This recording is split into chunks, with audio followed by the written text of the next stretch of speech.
Hola, clase. Today we are going to discuss adjectives in Spanish, los adjetivos. In front of you right now, you should have already printed the adjectives vocabulary list from our Google Classroom page, and you should be filling out that vocabulary list as you listen to the presentation. Pause when you need to fill out the words. If you don't have a printer, feel free to just use a blank sheet of paper and fill out the words that way instead. The first word on the list is just the word adjetivos. Notice that in Spanish it does not have a C in the word. It's adjetivos, adjectives. Grande is the word for big or large. Pequeño means small or little. Bonito means beautiful. It can refer to something that's beautiful, like this beautiful scene of a rainbow, or it can refer to a person who's beautiful as well. You may be noticing that on your vocabulary list, some of your words have an O and then a slash and then an A. You might be able to guess why that's the case, but we'll be talking about that a little bit later on. So I'll keep you in suspense. Number 5, número 5, tímido means shy or timid. Inteligente means intelligent or smart. That's definitely a cognate, right? Number 7, viejo means old. Número 8, joven is the Spanish word for young. Número 9, flaco means thin or slim. Número 10, difícil means difficult. Número 11, fácil means easy. Número 12, moreno is the Spanish word for dark-haired or dark-complexioned. Dark hair or dark-complexioned. Número 13, rubio means blonde-haired. Número 14, pelirrojo means red-headed.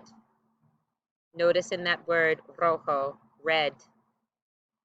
Número 15, alto is the word for tall. Número 16, bajo is the word for short. Cómico means funny or comical. Serio means serious. Guapo is good looking or attractive. And interesante is interesting. Sociable, sociable, outgoing. Before we go through these, I think I'm going to pronounce with you the adjectives that we've already gone through. So let's go back to the beginning. We'll start with the slide that says los adjetivos, and let's do some pronouncing. So here we go. Escucha y repite, clase. Listen and repeat. Los adjetivos. Grande. Pequeño. Bonito. Tímido. Inteligente. Viejo. Joven. Flaco. Difícil. Fácil. Moreno. Rubio. Pelirrojo. Alto. Bajo. Cómico. Serio. Guapo. Interesante. Sociable. So picking up from here, you should now be filling in the rest of the words here. ¿Quién es rubio? The word in Spanish, ¿quién, means who. So this is asking in number 22, who is blonde? So we could replace that, of course, with any adjective. We could ask who is tall, ¿quién es alto? We could ask who is intelligent, ¿quién es inteligente? And so on and so forth. Number 23, as an example, Alberto es rubio. Alberto is blonde. And again, we could replace rubio with any adjective to state Alberto's different qualities. El, in number 24, el is the Spanish word for he. So instead of saying Alberto, I've replaced his name with the word he, and I'm saying here in number 24, he is blonde. Él es rubio. Number 25, ¿quién es alta? Notice that the adjective ends in an A, and again, we'll be talking about that more in a minute, but basically I'm asking for a female who is tall. So for number 25, I would write on your paper, who is tall, and then in parentheses, female or feminine. 26, now I'm identifying Luisa es alta. Luisa is tall. And number 27, ella es alta. The Spanish word ella is the word for she, so she is tall. Notice my pronunciation. Give it a try, boys and girls. It's not Ella, like Cinderella or the girl's name Ella. We say ella. Try it. Ella. Good. Okay. Tú eres bajo. You are short. So tú eres means you are. Yo soy joven. I am young. So yo soy, those are two really important words in Spanish. I am. Yo soy joven. We can use those words to describe ourselves in many, many ways. We can just insert our adjective of choice after yo soy. If I want to say something that I am not, yo no soy viejo. I am not old. Notice the word order is a little bit different than English. You might think it would be yo soy no, I am not, but it's just a grammar rule in Spanish that the word order is a little bit flipped.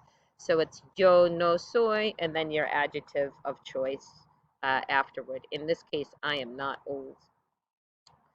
All right, so a little bit of grammar for you. So in this section, you should be filling in the words as appropriate. To describe a male in Spanish, we use the masculine form of the adjective, and that usually means that the adjective ends in the letter O. In Spanish, to describe more than one male or a mixed group of males and females, we need to add OS to the end of an adjective. So let's pretend we're describing one male who is tall. We would call him alto. If I'm describing a bunch of males who are all tall, I would call them altos. So that's very different than in English. In English, we don't say talls. We don't make adjectives plural in English, but we do in Spanish. So altos could mean a bunch of boys who are all tall.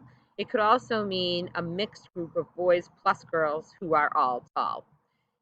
Read this again and see if you can get the hang of it if it's not making sense right away. It is different than English, for sure.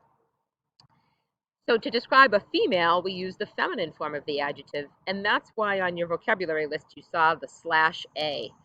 The adjective needs to end in an A instead of an O. So instead of alto, if I have a girl who's tall, she is alta. To describe multiple females with an adjective, we need to add AS to the end. So if I have multiple females who are all tall, I would call them altas. And again, very different than in English. We don't say talls, but we do in Spanish. So there's actually 4 forms of the one word tall. We have alto, we have alta, we have altos, and we have altas. Wow. So think about for a second when you would use each one of those. Alto, alta, altos, and altas. Just to make life a little bit more difficult, we also have in Spanish some adjectives that are called gender neutral. Gender meaning male or female, and neutral meaning neither. right? Um, if a football game is played at a neutral site, for example, it means that there probably aren't a whole lot of fans for either team, right? It's a non-biased group of fans watching the game. So neutral means neither. So some adjectives in Spanish are called gender neutral. It means that they're neither male nor female. They're not masculine or feminine. Some examples are difícil, interesante, and joven. They don't change endings for boys or girls, but you do make them plural if you're referring to more than one person. So, for example, if I wanted to say that my daughter is interesting, I could say that she is interesante. If I wanted to say that my son is interesting, I could say that he is interesante. Notice how I'm using the same word on both occasions. I don't change these words according to gender. However, if I wanted to say that they're both interesting, my son and my daughter, I would have to call them interesantes, right? So it's a little bit more complicated than English, but it's a system. It's not too hard to get the hang of once you digest it and get used to it. This marks the end of our presentation, el fin de la presentación. Your next step is to move on to our Google form and to complete that. That's posted on our Google Classroom page. If you have any questions, if you find this confusing, if you're unsure of any of the topics presented here, then please email me. I am more than happy to help you. I am here and anxiously waiting for any questions you may have. Adios, clase. Make it a great day.